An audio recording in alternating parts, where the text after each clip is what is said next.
In the last section, we looked at our first application problem for finding the area under the standard normal distribution curve. We're now going to look at a couple of other examples.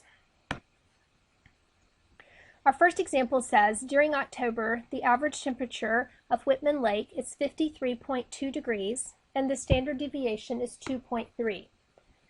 Assuming the variable is normally distributed.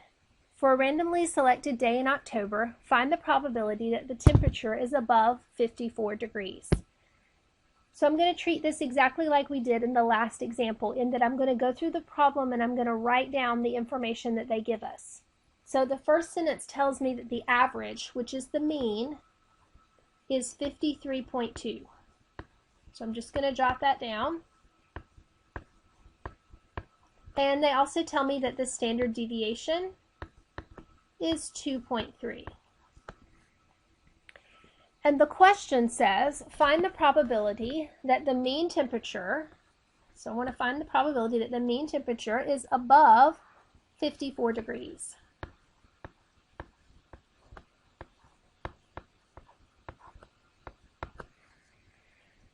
So we're going to do this exactly like we did the previous example. We're going to take our formula for converting a number to a z-score. Remember that formula is value minus mean divided by standard deviation. And we're going to convert the 54. So remember that the number that you're going to convert always goes in for the value. Okay, so the 54 goes in first. We're going to subtract off the mean, which is 53.2. And we're going to divide by the standard deviation, which is 2.3. And we're going to enter that into our calculator. When you put it in your calculator, you need to either do the top part of the problem separately from the bottom, or you need to set a parentheses around the top. Right? But when you do this and you round it to 2 decimal places, you should be looking at 0.35. Okay, so you want to be sure that first of all you're able to put that in your calculator and get that 0.35 out. And we are rounding this regular rounding rules, just like we would say round in an algebra class. It could go up, it could go down depending on that third digit. But you do want 2 decimal places on your z-score. Okay, so once that's done, the next thing I'm going to do is I'm going to draw my curve and mark that value off. So remember that 0.35 is essentially the z-score for 54 degrees. All right, so I know that it is positive, so I'm going to mark it off on the right. And the problem says that we want to go above that. So above that would mean that I was shading in this right tail of the curve. Now, we think back to what we did in the very first section when we talked about how to find the area under the curve. We know that we're going to go to our table and look up 0.35. And remember that whatever the table gives you is the area from 0 to the number that you look up. So on your table, look up 0.35. That gives you 0.1368. And we're going to write it right here. Again, what you look up in the table is the area from 0 to that number. Now, how do we find the area of the shaded region? So this is the scenario where we're going to subtract the 1368 from something. Remember we talked about how if the 0.1368 is not shaded, then that tells us that we need to subtract that from something. So I know that I'm going to have minus that value. What am I going to be subtracting it from? I'm going to be subtracting it from the total of the right side, which is 0.5. Okay, so in my calculator, 0.5 minus 0.1368 gives me a final answer of 3632.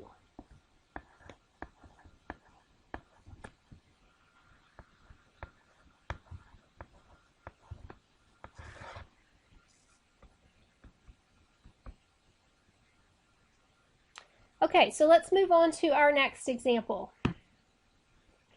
The The average age of CEOs is 56 years. So again, I'm going to go ahead and as we go write this information down. So the average age of CEOs is 56 years.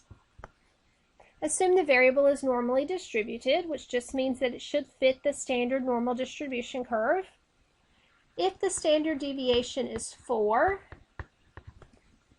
we want to find the probability that the age is between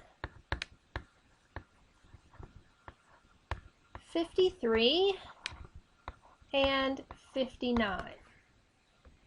Okay, so in this case, we have two values that need to be converted to z-scores. We need to convert the 53, and we also need to convert the 59.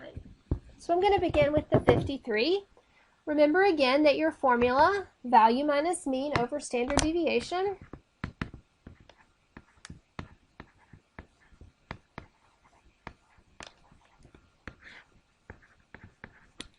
And remember that the number that you're trying to convert goes first. So if I'm converting the 53, I'll begin with that. Subtract off the mean, which is 56, and divide by 4. All right, so in my calculator, that's going to give me negative 0.75.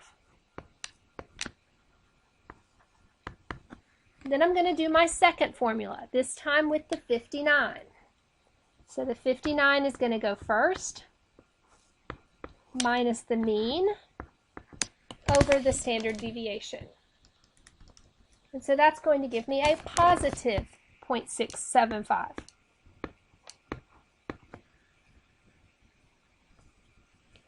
Okay, so once that's done, then we're going to go to our curve and we're going to mark off both of those values. So I'm going to draw my curve up here.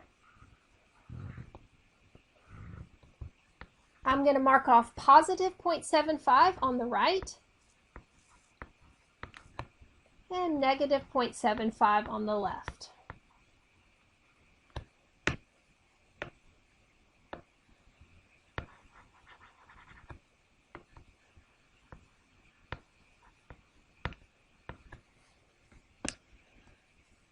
And the problem tells us that we want to find the area between those two, so I'm going to be shading in between these two areas. So now I'm going to go to my table and I'm going to look up the 0.75 and find the area that goes with that z-score. So looking up 0.75 in my table gives me 2734. And remember that that's the area between 0 and positive 0.75. It is also the area between 0 and negative 0.75, because remember that we know that the curve is symmetric, so it's the same on the left and the right. And since our z-score is the same, the positive 0.75 and the negative 0.75, the area will be the same as well. So now how do we find our final answer? So we need the total of the shaded region. So I'm going to take 2734 and add it to 2734, and that will give me my final answer of 0.5468.